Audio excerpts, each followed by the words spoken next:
বড়াই থাকলে দিলে, বড়র বড়াই থাকলে দিলে রহমত আসবে না।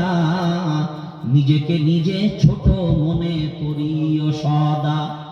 উঁচু জমিন থেকে পানি নিচু জমিনে যায়, তেমনি খোদার রহমত আসে নম্রতার গায়।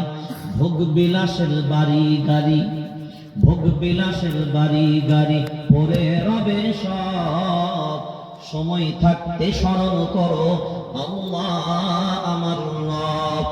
জ্ঞানী যারা বুঝে তারা শুধু ইশারায়, জ্ঞানী যারা বুঝে তারা শুধু ইশারায়। নির্বোধদের বুঝাতে কে পারে কথাই।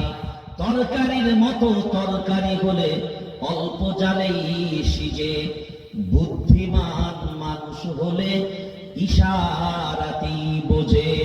আর না হলে ঘষে ঘষে সাবান ক্ষয়, কয়লা কি কোনদিন ফর্সা হয়? কয়লাতে সাবান ঘষলে কোনো লাভ? কয়লাতে সাবান ঘষলে কোনো লাভ? এতক্ষণ যদি মনে হয় ময়লাতে সাবান ঘষেছি তবে অবশ্যই লাভ হবে। আর যদি মনে হয় কয়লাতে সাবান ঘষেছি তো ঘষে ঘষে সাবান খায়, কয়লা কি কোনদিন ফর্সা হয়? হবে? কোনো লাভ নাই। বাস আল্লাহ আপনাদেরকে জাযা